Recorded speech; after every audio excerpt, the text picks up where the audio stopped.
berteman gitu kan, nggak hanya bisa komunikasi lewat chatting gitu kan. Muncul lagi update-update terbaru, kita bisa update status, kita bisa unggah foto, video gitu kan. Semua itu ada di Facebook gitu. Bahkan saking berkembangnya nih di tahun 2012 Instagram itu mulai diakuisisi juga oleh Facebook.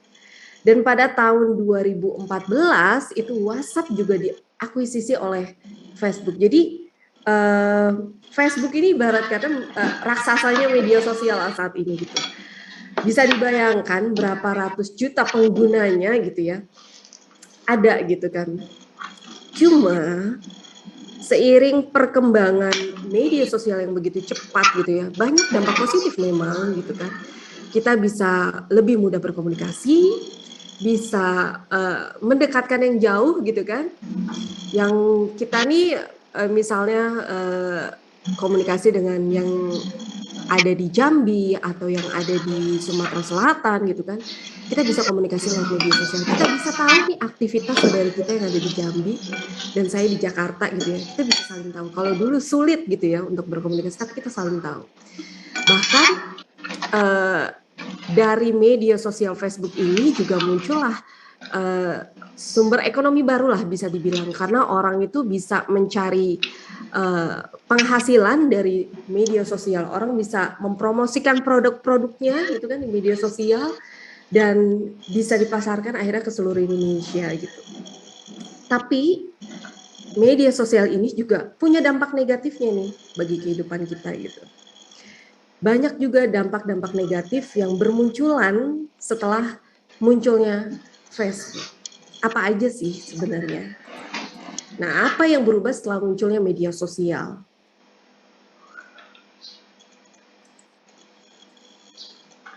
Media sosial itu mengubah tatanan. Jadi WeForum menemukan sejumlah fakta unik seputar sosial media. Pada tahun 2018, sebanyak 2,44 miliar penduduk dunia menggunakan media sosial. Jadi perkembangannya itu cepat banget.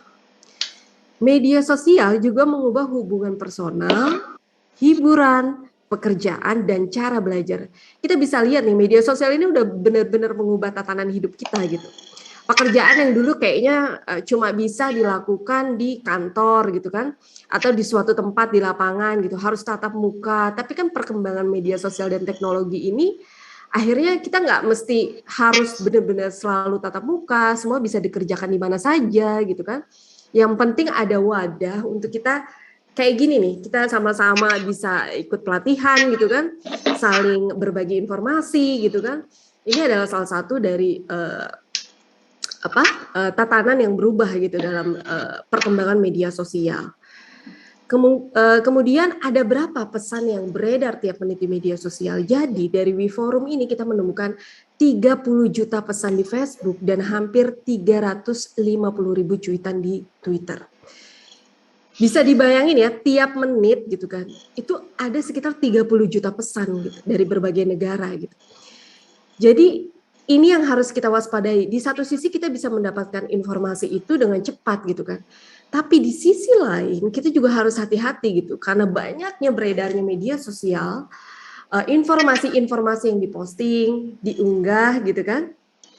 Nah, ini tuh beredarnya banyak berita bohong gitu, berita-berita yang akhirnya menyudutkan seseorang, berita-berita yang akhirnya bisa merugikan gitu kan, atau berita-berita yang akhirnya bisa menipu seseorang juga. Jadi kita harus hati-hati juga dalam menerima informasi ataupun menyebarkan informasi.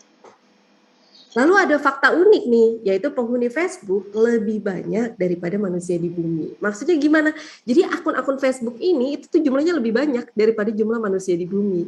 Mungkin bapak-bapak, ibu-ibu atau rekan-rekan gitu ya, milenial di sini yang lagi ikut pelatihan bisa aja gitu punya 3 akun Facebook gitu kan, nggak cuma buat pribadi, misal satu buat jualan, satu buat kerja gitu kan. Jadi jumlah penggunanya itu jauh lebih besar dari jumlah manusia di bumi. Ini yang menarik dari perkembangan Facebook. Nah, dampak-dampaknya apa sih yang ditimbulkan gitu kan? Kita bisa lihat nih ada berbagai macam kasus lah dari perkembangan media sosial itu gitu kan. Misalnya Riset ungkap pola operasi jaringan teroris ISIS di Facebook. Wah, ternyata Facebook nggak cuma berdampak positif ya, bisa merubah kehidupan orang jadi lebih mudah gitu kan. Tapi ternyata bisa juga digunakan oleh oknum-oknum yang nggak bertanggung jawab nih. Mereka menjaring teroris gitu ya melalui Facebook ini. Jadi ini yang harus diwaspadai untuk kita yang nantinya mungkin akan lebih aktif bermedia sosial gitu kan, dalam menerima informasi itu harus benar-benar hati-hati. Ada juga nih kasus yang dia itu mengangkat tentang Kapolres jadi korban akun Facebook palsu, pelaku peras ratusan ribu hingga jutaan. Kapolres aja tuh bisa kena tipu gitu, apalagi kita nih yang kadang-kadang suka apa-apa baru baca judul, belum baca isinya tuh langsung nge-share gitu. Share gitu. Padahal tuh belum tentu judul itu kan selalu clickbait ya. Judul itu kadang-kadang udah bikin orang tuh yakin gitu. Ternyata isinya berbeda. Nah, ini yang harus kita waspadai. Atau ada juga buntut kasus Cambridge Analytica, Facebook setuju bayar denda 70 triliun. Nah, di balik kemudahannya, di balik akses yang sangat menunjang kehidupan sekarang lah ya. Ternyata ada yang dikhawatirkan juga gitu, di mana data pengguna Facebook ini sempat bocor di berbagai negara. Salah satunya Indonesia juga, ada sekitar 1 juta pengguna Facebook, datanya itu bocor yang digunakan untuk Pilpres saat itu di Amerika Serikat. Nah, ini yang harus kita waspadai. Atau ada juga kasus ini Serambi News ini dia mengangkat tema tentang viral tertipu hubungan LDR, pemuda ini akan nikahi wanita cantik. Ternyata aslinya nenek-nenek. Nah, nggak cuma dengan pekerjaan atau apapun, tapi ternyata juga dalam kehidupan mungkin kehidupan pribadi, kenalan dengan seseorang di Facebook atau di media sosial, kita juga bisa ketipu gitu. Jadi ini yang harus ditekankan sih, maksudnya lebih berhati-hati dalam menggunakan media sosial ini. Gitu. Nah, salah satunya nih, rekan-rekan bisa lihat di layar ya, saat ini tuh ada foto. Jadi foto ini merupakan sosok Pangeran William. Nah, kira-kira nih saya pengen kalian aktif ya, lebih santai tapi aktif gitu. Kalau kalian pertama kali lihat foto ini gitu kan, persepsi awal tuh apa sih di pandangan kalian? Kalau di layar ini kan mungkin Pangeran William kayak mengacungkan jari tengah gitu ya ke arah wartawan. Nah, kalau kita lihat dari ekspresinya dia ini lagi marah, lagi kesel, lagi happy atau lagi apa sebenarnya? Nah, ini bisa menimbulkan banyak persepsi dan saya pengen nih kalian jawab gitu. Persepsi kalian ketika pertama kali melihat foto ini tuh lagi ngapain sih Pangeran William? Ditunggu nih di kolom chattingnya, diketik aja nih, kira-kira lagi pada ngapain?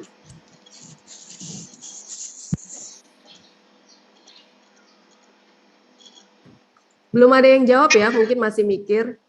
Jawab aja mungkin lagi happy atau lagi kesal gitu kan. Atau lagi marah atau lagi apa nih sebenarnya kalau kalian lihat dari foto media sosial yang beredar ini gitu.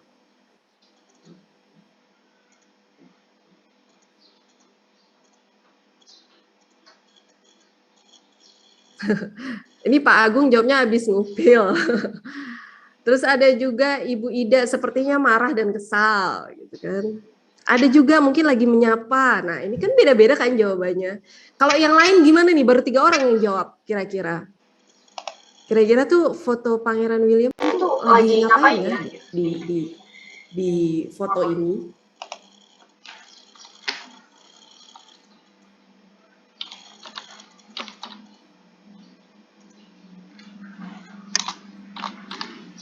Masih ada yang mau jawab? Kita tunggu keaktifannya nih. Mau masuk mobil, oke, Ibu Rahmawati ya, Ibu Rahmawati. Nah itu beda lagi tuh pandangannya beda-beda nih semua orang nih. Kita di sini diskusi santai. Oh Mas Robi, tangannya kayaknya editan ya, katanya. Bisa jadi. Karena ya inilah, ketika sebuah informasi itu beredar, makanya kita harus hati-hati karena banyak persepsi yang akan timbul gitu dari sebuah postingan. Tangannya editan. Mungkin ada lagi yang mau komentar, kira-kira nih. Nggak apa-apa, santai aja.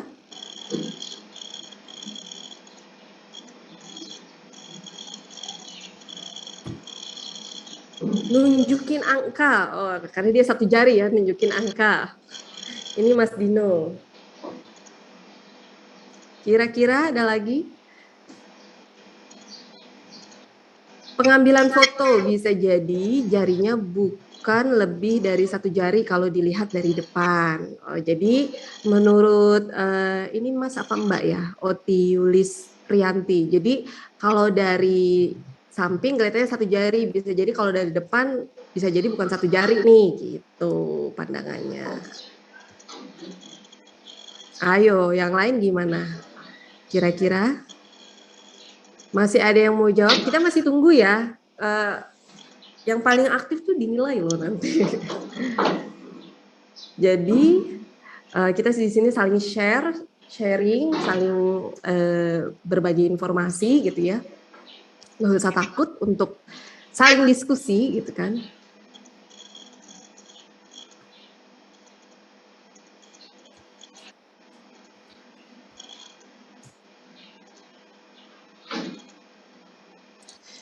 Pertanda dekat sama masyarakat atau wartawan. boleh. Bisa jadi ya, bisa jadi. Kira-kira ada lagi nggak nih yang jawabannya tepat nih, kira-kira? Masih mirip-mirip nih.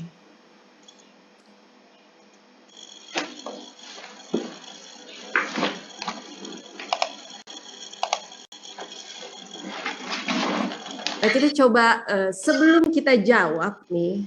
Oh, ada lagi nih yang jawab nih. Sedang menyapa atau sedang berbicara kepada seseorang. Bisa juga gitu kan. Berarti kan kalau saya lihat nih dari satu foto gitu kan, banyak banget kan persepsinya beda-beda gitu ya. Persepsinya beda-beda. Makanya inilah yang harus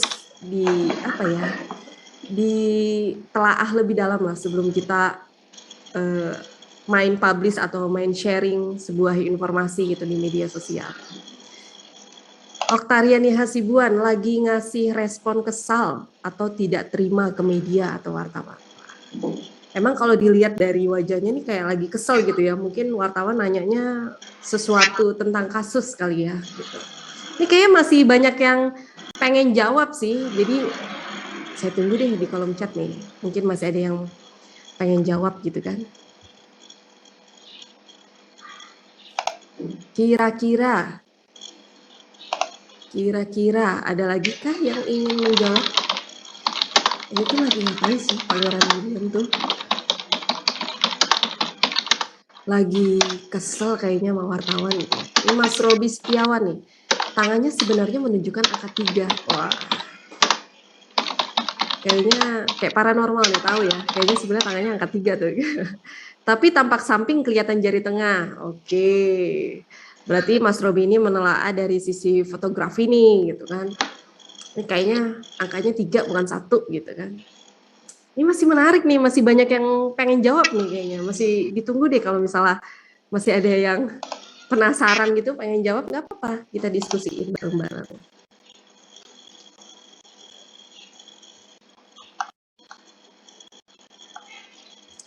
Masih ada lagi merespon wartawan katanya gitu, kata Mas Henry nih ya, lagi merespon wartawan gitu kan. Ini semua hampir sama lah, itu lagi merespon wartawan. Tapi beragam nih kalau lihat dari ekspresinya, ada yang bilang lagi kesel gitu kan, lagi marah, ada yang bilang lagi sebenarnya dia tuh nunjukin angka 3 jari gitu, bukan 1 jari gitu kan. Ini menarik. Kayaknya udah ya untuk di kolom chat mungkin udah hampir sebagian besar sudah jawab. Nah, sebelum kita jawab itu sebenarnya lagi ngapain sih Pangeran William? Kita bahas dulu sedikit tentang hal-hal yang harus diwaspadai ketika bermain media sosial atau menanggapi sebuah informasi di media sosial. Nanti saya akan jawab, tapi kita bahas sedikit dulu ya tentang hal-hal yang harus diperhatikan. Nah, jadi dari media sosial ini itu ada 3 aspek.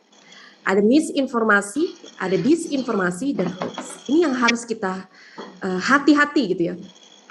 Apa sih itu misinformasi? Misinformasi berarti salah informasi. Informasinya sendiri salah, tapi orang yang menyebarkannya itu percaya bahwa informasi itu benar. Jadi penyebaran informasi ini nggak ada tendensi untuk membahayakan orang lain gitu kan. Jadi mungkin sebenarnya informasi itu salah, misalnya kayak berita vaksin corona gitu ya. Informasi yang disebarkan tuh salah, misalnya oh ternyata vaksin tuh lebih membuat orang yang terkena corona tuh gejalanya lebih parah gitu. Padahal itu informasinya salah gitu. Tapi untuk sebagian orang yang nggak tahu informasi itu, dia menganggapnya itu benar, terus langsung disebarkan gitu ke orang lain. Nah ini yang harus kita waspadai, jangan sampai kita salah persepsi, kita tidak cek dulu, terus kita langsung main sebarin aja gitu. Ini yang harus diwaspadai. Kemudian ada disinformasi. Disinformasi ini adalah penyebar informasi tahu kalau informasinya itu memang salah. Namun sengaja disebarkan untuk menipu, mengancam, bahkan membahayakan orang lain. Nah, yang lagi marak nih di media sosial itu adalah hoax atau berita bohong. Jadi berita ini tuh nggak bersumber, informasi yang sesungguhnya tidak benar, tapi dibuat seolah-olah benar adanya, dan diverifikasi kebenarannya. Dengan kata lain, sebagai upaya untuk memutar balikan fakta. Mungkin udah sering lah kita dengar banyak banget info-info berita bohong di media sosial gitu ya. Misalnya tentang terorisme lah, tentang yang sekarang lagi hits itu tentang pandemi lah, isu-isu tentang vaksin corona, tentang bagaimana negara menanggapi atau mengatasi gitu ya pandemi ini gitu. Nah ini yang harus kita jaga betul ya, kita harus hati-hati dalam menyebarkan sebuah informasi. Apalagi mungkin yang relate dengan pekerjaan nih, tentang gambut atau mangrove gitu ya. Ini kan lagi jadi isu dunia juga karena isu tentang lingkungan ya, keberlanjutan hidup gitu. Nah, hoax, misinformasi, dan disinformasi itu ada beberapa hal, yaitu satire atau parodi, dibuat dengan tidak berniat untuk merugikan, namun berpotensi untuk mengelabui. Kemudian ada konten menyesatkan. Biasanya ada penggunaan informasi yang sesat untuk membingkai sebuah isu atau individu. Jadi memang dibuat untuk menyesatkan orang lain ya. Kemudian ada konten tiruan. Ini adalah ketika sebuah sumber asli ditiru. Dalam kata lain mungkin sebutannya adalah kayak plagiat lah. Hasil karya orang tuh main kita akui dengan hasil kerja sendiri gitu. Nah ini yang tidak boleh gitu ya. Kemudian ada konten palsu, konten baru yang 100% salah dan sengaja didesain untuk menipu serta merugikan. Kemudian ada keterkaitan salah, yaitu adanya judul, gambar, atau keterangan itu tidak mendukung atau sesuai dengan konten. Jadi antara gambar, naskah gitu ya, caption, sama judulnya tuh nggak berkesinambungan gitu. Gambarnya apa, judulnya apa, konteksnya apa. Ini yang harus kita perhatikan, jangan sampai menyebarkan informasi itu nggak nyambung. Lalu ada konten salah, konten yang asli dipadankan atau dikait-kaitkan dengan konten informasi yang salah. Lalu ada konten dimanipulasi. Ini adalah ketika informasi atau gambar yang asli itu dimanipulasi dengan tujuan untuk menipu. Nah, dari informasi itu kita bisa lihat nih antara foto kiri dan kanan itu beda banget. Jadi yang pertama itu kan tadi Pangeran William kayak menunjukkan satu jari tengah gitu kan. Nah aslinya ternyata benar nih jawabannya Mas Robi Setiawan gitu. Ternyata tuh kalau dari depan dia itu sebenarnya mengepal 3 jari gitu, mengacungkan 3 jari gitu. Nah ini yang tepat adalah jawaban Mas Robi Setiawan. Tapi sebenarnya dia tuh lagi ngapain dengan mengacungkan 3 jari itu ya gitu.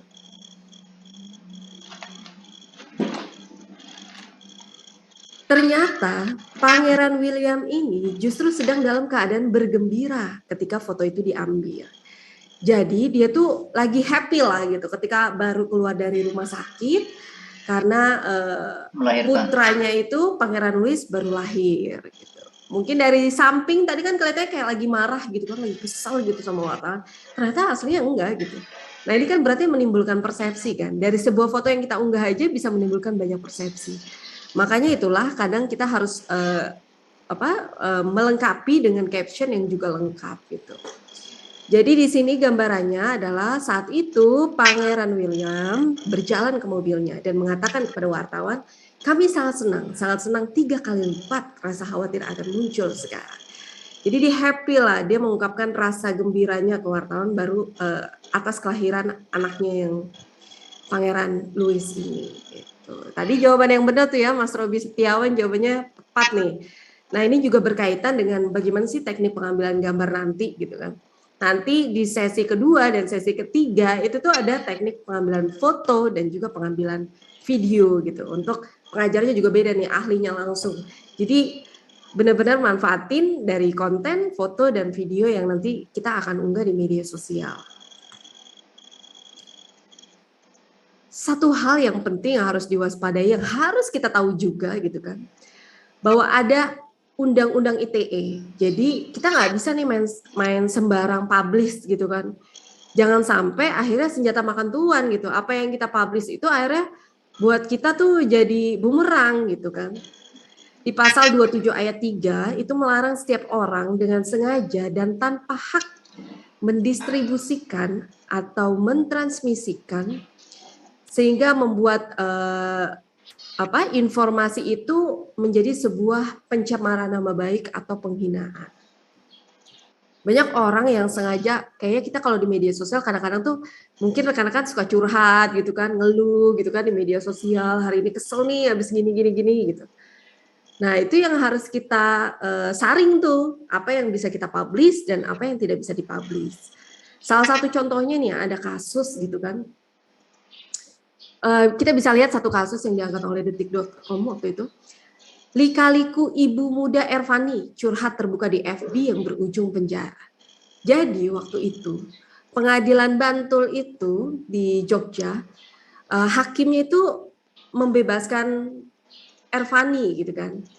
Ervani mengungkapkan kekesalannya pada awalnya nih kasusnya. Ervani ini awalnya curhat gitu kan. Curhat suaminya itu yang bekerja di toko perhiasan itu dipecat gitu kan. Tapi curhatannya ini gitu kan nggak diterima oleh teman rekan kerjanya karena ngerasa itu tuh merugikan nama dia lah, mencemarkan nama dia. Sampai akhirnya teman kerjanya itu menggugat gitu kan, mengatakan bahwa curhatan tersebut mencemarkan nama baik dia gitu.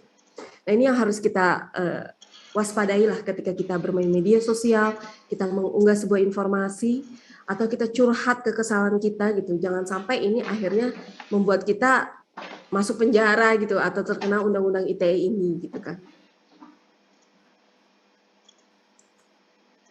Nah, itu tadi sedikit tentang sejarah media sosial. Mungkin ada yang mau ditanya, langsung aja nggak apa-apa ya, di video atau di kolom chat misalnya ada yang masih belum paham gitu kan.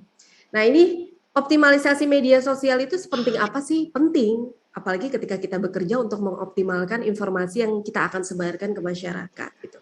Ini juga mungkin akan relate nih dengan pekerjaan kita gitu kan. Nantinya gimana cara kita mempublikasikan program-program yang sudah kita jalankan itu untuk menyebarkan informasinya ke media sosial, karena mungkin BRGM tidak semua tahu nih detail keunikan cerita-cerita unik di balik program tersebut gitu kan. Pasti setiap kelompok masyarakat gitu kan, atau warga atau ibu-ibu mungkin dari kelompok tani itu pasti punya cerita-cerita unik tersendiri, dan cerita-cerita unik ini yang mungkin kita bisa baca dan akhirnya kita angkat untuk menjadi sebuah publikasi media gitu ya. Nah, sebenarnya apa sih manfaat media sosial? Jadi media sosial itu nggak cuma bermanfaat untuk pekerjaan kita, untuk organisasi kita gitu kan, untuk kepentingan publikasi kita gitu. Tapi media sosial juga punya dampak yang positif buat individu, buat pribadi kita gitu. Apa aja nih manfaat media sosial untuk individu? Itu ada media komunikasi digital, ada sarana pembelajaran dan pengembangan diri, ada media hiburan, ada juga manfaatnya yaitu membuka lapangan pekerjaan. Jadi kita bisa berkomunikasi nih, untuk individu manfaatnya kita bisa komunikasi secara digital. Tapi kita juga bisa mendapatkan pembelajaran gitu dari media sosial. Kita bisa cari tahu di media sosial misalnya cara membuat pupuk. Kita bisa oh ternyata seperti ini. Kita bisa mendapatkan informasi dari situ. Bisa juga sebagai media hiburan gitu. Di saat kita jenuh gitu kan, mungkin pekerjaan kita tuh di lapangan gitu kan, di hutan gitu kan. Nah, media sosial ini cukup efektif kadang-kadang untuk menghibur diri gitu kan, untuk melihat hal-hal yang lucu gitu kan, video-video yang bikin ketawa gitu kan, atau informasi-informasi unik gitu kan, atau juga untuk kita sekedar komunikasi nih dengan teman-teman kita lewat media sosial, komen lah atau apalah gitu kan. Jadi media sosial itu juga bermanfaat untuk kita sebagai individu.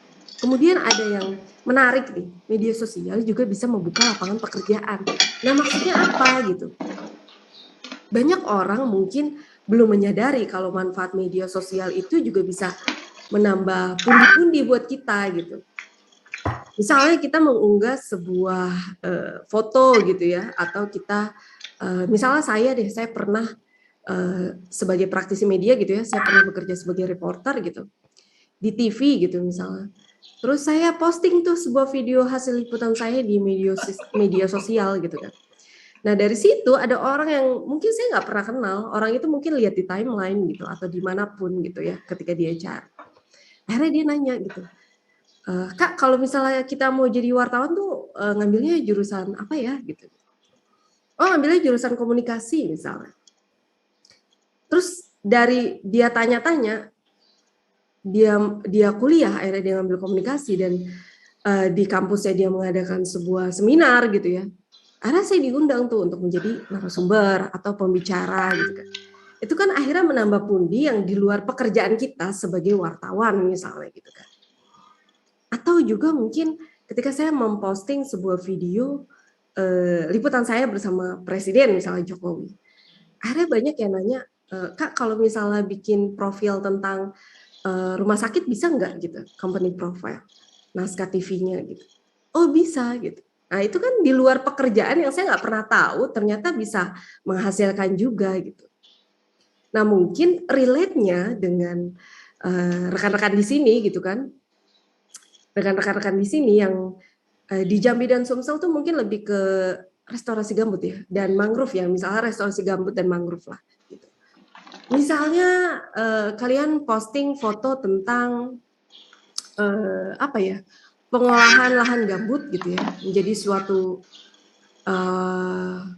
produk olahan gitu. Dari misalnya nanam singkong gitu ya di lahan gambut, ini adalah pembuktian gitu kan. Terus diolahlah produk tersebut menjadi tepung misalnya, tepung yang bernutrisi, tepung mokaf gitu ya misalnya. Dari situ berlanjut misalnya jadi sebuah produk makanan gitu ya, kuliner yang terbuat dari tepung mokaf gitu kan. Dari media sosial itu kita posting, nggak cuma kita akhirnya mempromosikan gitu ya, atau bukan mempromosikan, lebih ke mensosialisasikan lah, mempublikasikan lah sedikit program dari BRGM gitu ya, misalnya di revitalisasi ekonomi itu yang melakukan pelatihan, misalnya bagaimana cara mengolah lahan gambut gitu kan, bagaimana hasilnya nanti juga bermanfaat untuk para petani atau warga, membentuk kelompok wanita, menggelar pelatihan, mengolah singkong itu menjadi tepung, mensosialisasikan lagi lah tepung mokaf itu karena itu adalah produk dalam negeri gitu kan, kita sosialisasikan lagi. Terus kita teruskan tuh berkelanjutan tuh akhirnya menjadi sebuah produk, jadi brownies lah, jadi kue lah gitu kan. Akhirnya itu menjadi sumber usaha baru kan untuk warga gitu kan. Warga bisa mendapatkan sumber ekonomi baru, dia bisa jualan dengan hasil-hasil produk itu gitu. Jadi bisa mendapatkan dua keuntungan. Satu, kita bisa mempublikasi bagaimana program BRGM cukup efektif gitu ya, untuk bisa mengelola lahan yang tadinya mungkin tidak terpakai gitu ya, lahan gambut akhirnya menjadi produktif, tapi juga kita bisa mendapat keuntungan secara pribadi juga, misalnya kita berjualan dari hasil inovasi produk itu sendiri gitu. Nah nanti kita tuh nggak pernah tahu respon masyarakat seperti apa. Bisa aja ada orang yang mencari dia misalnya sebuah pabrik atau perusahaan kue gitu ya, dia ingin mempromosikan sesuatu yang serba dalam negeri gitu, produk dalam negeri, akhirnya oh di Jambi nih atau di Sumsel nih yang ada pengolahan tepung mokaf gitu. Itu akan menjadi sumber penghasilan baru juga gitu dari situ, dari media sosial itu gitu kan. Kemudian manfaat organisasinya adalah media pemasaran, daya jangkau media sosial yang sangat luas, menjadikan media sosial sebagai salah satu sarana utama dalam membagi informasi. Jadi media sosial ini buat bapak-bapak, ibu-ibu ya, atau rekan-rekan nih yang ikut pelatihan ini, itu tuh bisa jadi sarana informasi gitu. Kita bisa memberikan informasi. Seremonialnya adalah mungkin sekedar ini loh cara mencegah kebakaran hutan dan lahan di Jambi dan di Sumatera Selatan gitu ya.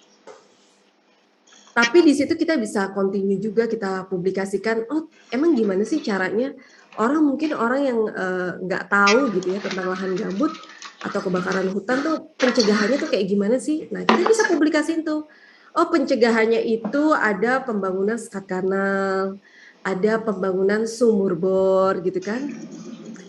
Atau mungkin kalau rehabilitasi mangrove, berapa hektar, dari situlah muncul lagi apa sih yang dihasilkan dan manfaatnya buat lingkungan gitu kan.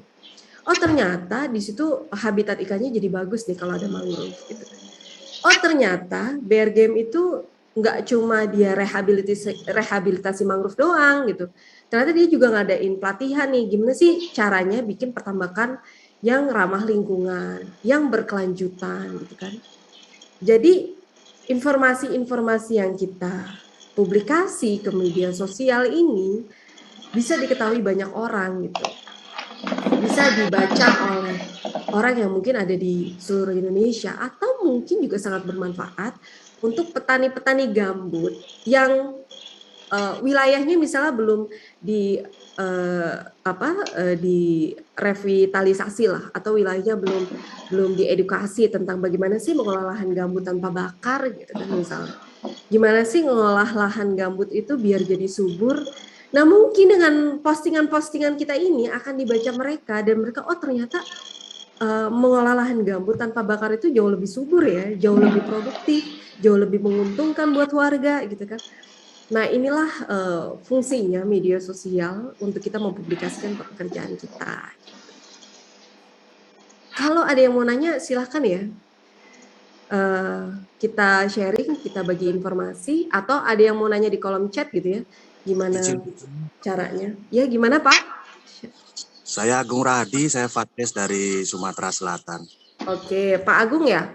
Ya, saya termasuk bagian dari orang yang mempergunakan media sosial dari Friendster, terus Yahoo Chat. Sekarang saya menggunakan Facebook dan Twitter. Twitter. Memang benar yang dirasakan saya sebagai pribadi, pengalaman ini menggunakan media sosial itu bahkan dari urusan pribadi hingga menyeret urusan pekerjaan gitu ya. Jadi dengan adanya media sosial akhirnya urusan kerjaan kebawa-bawa di rumah gitu. Jadi di rumah bisa bekerja jadinya begitu. Yang saya tanyakan pertama adalah bagaimana sih sebaiknya menggunakan akun media sosial ini yang mungkin niat kita kan untuk pribadi ya, untuk tidak digunakan untuk pekerjaan atau kegiatan-kegiatan lain yang sifatnya ke umum, misalnya kegiatan organisasi. Maka dengan mencampur itu mendapat apa? Kalau dicampur gitu, akun pribadi dicampur-campur begitu, bagaimana perspektif orang terhadap kita gitu. Bisa saja mungkin pendapat-pendapat kita itu banyak berseberangan dengan banyakan orang gitu, atau bahkan sebaliknya. Nah nanti sebaiknya bagaimana misalnya akun kita pribadi untuk jualan gitu, dampaknya bagaimana gitu, terganggu atau tidak, baik atau tidak. Yang kedua adalah dalam pekerjaan dokumentasi terkait dengan pekerjaan ini kan ada persoalan hak cipta, kadang-kadang begitu. Saya pernah juga bekerja di satu institusi, tetapi dalam dokumentasi itu artinya konsumsi dokumentasi itu adalah internal gitu ya. Tidak diperkenankan kalau kita mengekspos keluar gitu. Lalu bagaimana penjelasannya ya soal ini kalau kita memang ada juga yang malah meminta yang di luar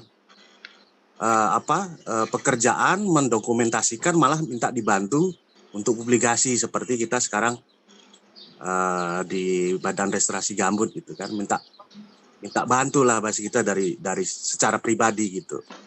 Kalau di tahun sebelumnya ada salurannya misalnya dengan Mitra Gambut misalnya, mana di situ menjadi media publikasi khusus gambut gitu. Nah, dua pertanyaan ini mohon dijelaskan dulu, nanti kalau ada lagi saya tanya lagi. Terima kasih. Oke, makasih Pak Agung. Sudah berbagi pengalaman juga ya Pak ya, apalagi Pak Agung Rahadi ini cukup eksis gitu ya, dari zaman Friendster, berarti cukup mengikuti perkembangan media sosial gitu. Sebenarnya agak dilema ketika memang gimana sih caranya kita mempublikasikan sebuah informasi gitu ya, tapi kita tuh kadang-kadang kan pengen ada kegiatan sehari-hari gitu ya, personal, pribadi gitu kan, kita upload gitu ya, kita unggah gitu kan, kita lagi ngapain gitu. Kita lihat nih porsinya diri kita se-eksis apa gitu. Kalau memang itu dirasa agak mencampurkan ya, maksudnya kan kadang ada orang yang dia menggunakan media sosial itu ketika timing-timingnya tepat gitu. Oke, saya postingnya ketika pekerjaan ada, terus ada hal-hal unik. Nah, berarti kan dia continuity-nya memang dia akan mempostingnya itu pilih-pilih gitu lah ya Pak ya. Pilih-pilih lah dia postingannya itu. Nah, itu bisa dia menggunakan satu akun media sosial untuk pekerjaan dan juga pribadi dia. Karena mungkin tipe orang itu adalah tipe orang yang tidak sembarang untuk memposting kehidupan pribadinya gitu. Tapi bagaimana jika orang itu cukup eksis gitu, cukup sering gitu ya untuk memposting kegiatannya sehari-hari gitu. Nggak apa-apa kita buat 2 akun gitu misalnya. Kadang misalnya kayak saya misalnya akun pribadi dan akun jualan misalnya gitu ya. Saya punya jualan bisnis sepatu gitu kan. Nggak mungkin tuh saya satuin gitu. Jadi kenapa? Karena biar feed profil di Instagram itu juga enak kan. Orang kalau milih sepatu tuh nggak ketiban-tiban dengan punya kita gitu ya, punya pribadi kita gitu. Itu bisa dipisah. Jadi lebih jelas gitu kalau memang kita terlalu sering untuk memposting aktivitas sehari-hari kita dengan keluarga gitu kan, itu bisa dipisah. Kecuali orang itu memang orang yang memang tidak terlalu sering memposting pribadinya gitu. Yang terpenting adalah nantinya ketika kita membuat media sosial itu kita harus pastikan media sosial akun yang kita buat itu ada membuat pembaca atau followers kita itu yakin kalau itu akun asli gitu. Nah, nanti ini akan saya bahas gimana caranya biar meyakinkan orang kalau berita-berita atau informasi atau postingan yang kita unggah di media sosial itu asli gitu. Kadang-kadang kan kita ketika ngelihat postingan orang, ini orang tuh bener apa enggak sih gitu. Ini tuh bodong apa akun bodong apa bukan ya gitu. Jadi gimana sih trik-triknya gitu? Kita jangan pernah berpikir media sosial kita, postingan kita itu cuma dilihat oleh orang-orang yang kenal sama kita, oleh orang-orang yang follow kita gitu. Media sosial itu luas, jadi ketika orang searching dengan hashtag BRGM misal, banyak tuh, apa tuh BRGM? Dari Sabang sampai Merauke deh. Dari rehabilitasi mangrove yang di Papua gitu kan, yang di Jambi misalnya gitu kan, terus di Kalimantan gitu kan itu banyak yang keluar gitu. Jadi mungkin banyak orang yang kepo gitu kan. Jadi yang utama adalah kita memaksimalkan media sosial kita gitu. Kita coba untuk meyakinkan media sosial kita itu asli gitu. Nah, nanti ada continuity-nya lah, kesinambungannya lah antara foto, video, dan gambar, dan juga bagaimana caranya agar media sosial atau unggahan kita ini di media sosial itu lebih banyak dibaca orang, lebih menarik, gitu. Lebih informatif gitu kan. Gitu sih Pak Agung gitu. Terus tadi tuh antara hak cipta ya. hak cipta untuk dokumentasi. Ini hak cipta dokumentasinya nih nanti untuk foto ada segmennya sendiri sebenarnya, akan lebih detail kalau misalnya penjelasan saya kurang lengkap. Tapi saya akan jawab secara general gitu ya. Hak ciptanya ini seperti apa? Nah, kalau saya sebagai praktisi media ketika saya memposting sebuah artikel gitu ya, foto itu kan kita nggak punya orang di lapangan semuanya. Jadi kadang-kadang kita ngambil tuh dari dokumentasi Kementerian Pertanian gitu ya, Kementerian Perikanan atau dari BRGM. Kalau saya itu saya akan tulis dokumentasi Kementerian Pertanian misalnya. Nah, kalau rekan-rekan ini kan mungkin kan fotonya berkesinambungan dengan aktivitas ya, berarti kan dokumen pribadi mungkin ya. Jadi kalau dokumen pribadi itu nggak apa-apa, tapi kalau misalnya dapatnya ternyata dari BRGM-nya nih gitu, BRGM pusat misalnya gitu ya, tulis aja di bawah caption itu ya, setelah tulisan dokumen foto titik 2 apa, dari mana sumbernya gitu. Jadi memang hak cipta ini juga harus hati-hati gitu. Kita tidak bisa sembarang asal posting atau asal unggah di media sosial gitu. Tapi kalau yang sepemahaman saya mungkin ini kan lebih apa ya? Ruangnya itu mempublikasikan aktivitas atau program yang kita terima gitu. Jadi mungkin nggak akan berkaitan dengan di luar ya, tapi lebih aktivitas yang bapak-bapak sama ibu-ibu lakukan gitu. Misalnya ada pelatihan pengolahan tepung mokaf menjadi produk makanan atau produk kuliner, kan berarti kan memang sedang ada di lokasi kan gitu. Atau mungkin lagi jalan gitu kan lihat pertanian gambut, oh ternyata ada petani gambut loh yang sukses gitu kan. Nah itu kan berarti masih berkisar dengan foto dokumentasi pribadi atau masih dokumentasi di ruang lingkup BRGM gitu.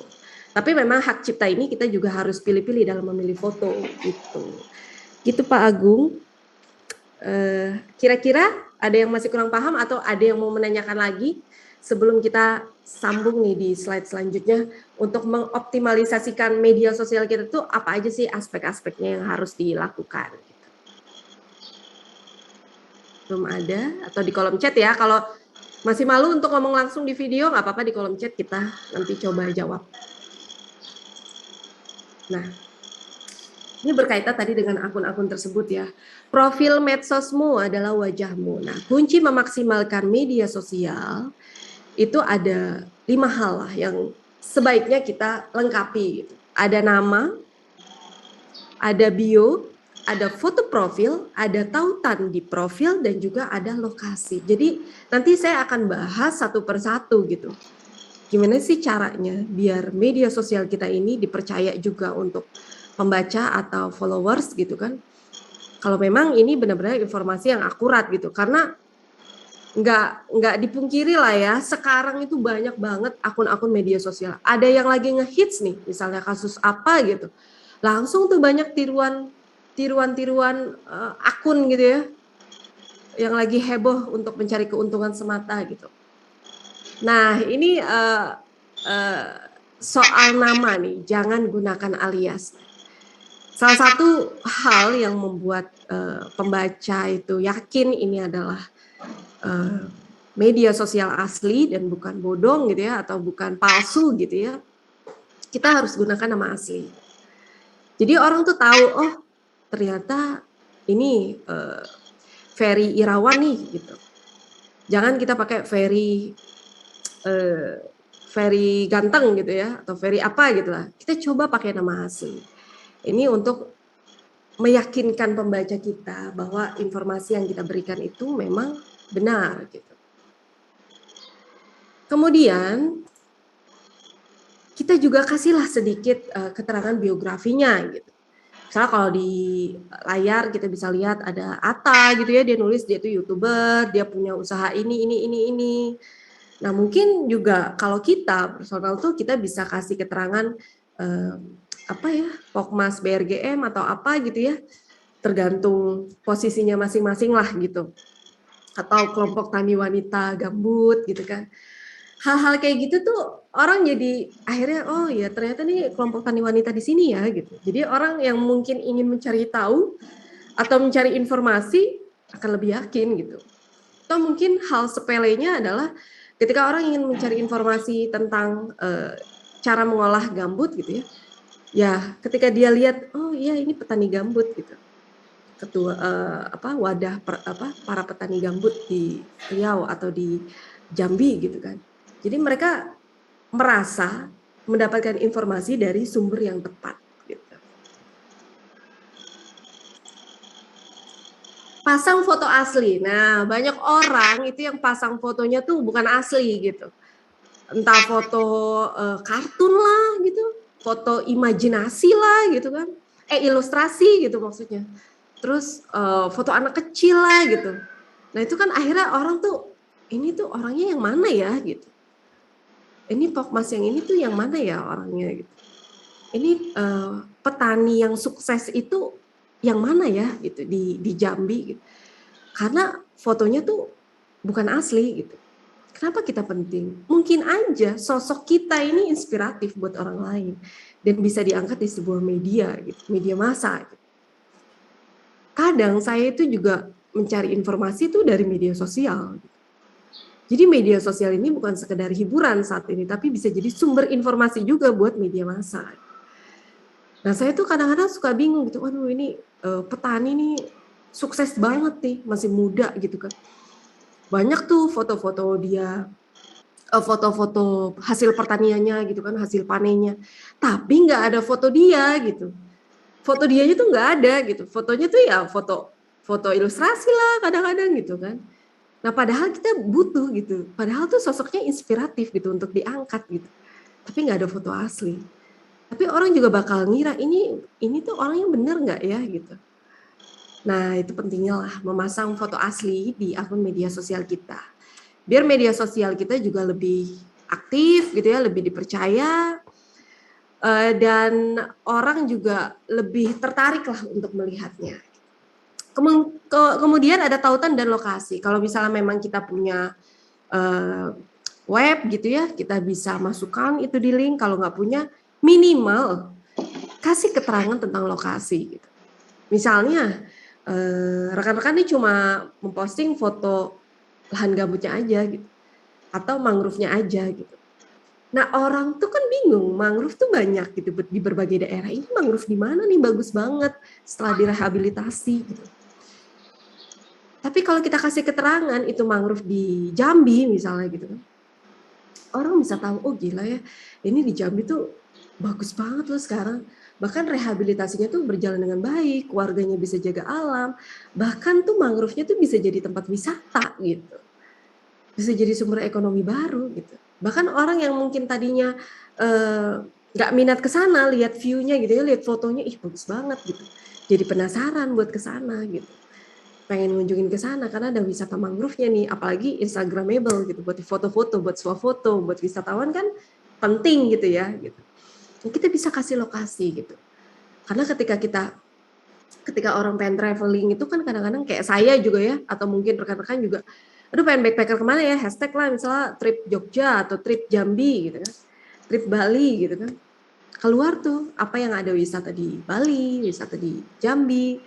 Nah mungkin mangrove yang diposting kalian ini itu bisa keluar di timeline dan inilah bisa menyebarkan informasi lebih jauh gitu. Dan ujung pangkalnya orang akan bertanya kok bisa mangrove di sini tuh subur gitu. Oh ternyata merupakan salah satu yang direhabilitasi oleh BRGN. Jadi meskipun postingannya tidak langsung gitu ya, seremonialnya gitu, tapi ujung pangkalnya orang akan tahu oh ini tuh dulu tuh berkat binaan BRGM ya. Gitu.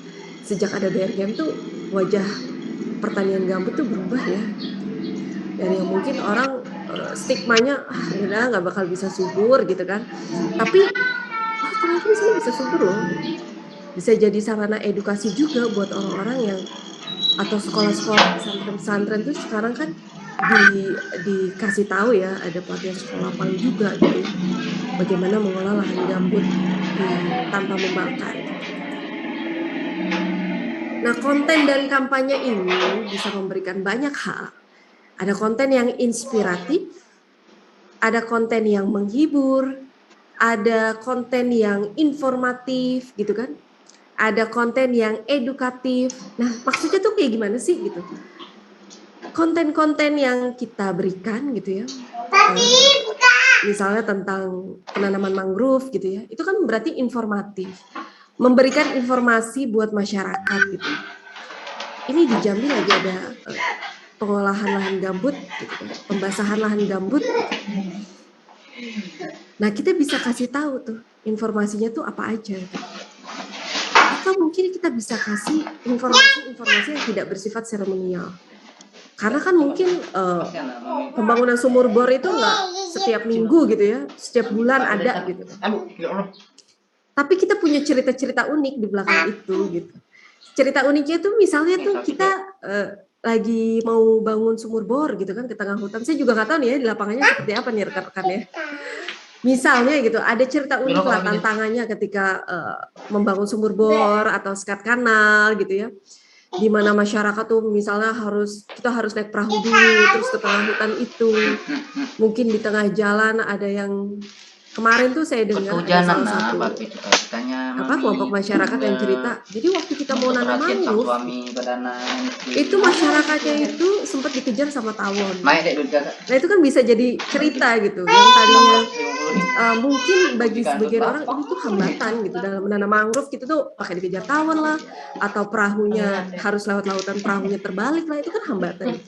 Tapi di balik itu ternyata mereka justru tetap semangat gitu. Mereka tetap melanjutkan untuk menanam mangrove. Ini kan bisa jadi cerita unik yang tadinya ini tuh kendala berat banget gitu. Ternyata setelah mereka melakukan, mereka bisa bersatu gitu kan, santai sambil ketawa-ketawa gitu. Nah ini bisa dipublikasikan juga di media sosial. Cerita-cerita unik atau perjuangan yang harus dihadapi warga Jambi misalnya dalam mengolah lahan gambut gitu kan, dalam membangun sumur bor gitu kan. Dari informasi itu tuh banyak banget gitu. Bahkan mungkin dengan adanya restorasi gambut dan mangrove ya, itu tuh jadi menjalin kegotong royongan masyarakat lagi gitu. Masyarakat tuh jadi bareng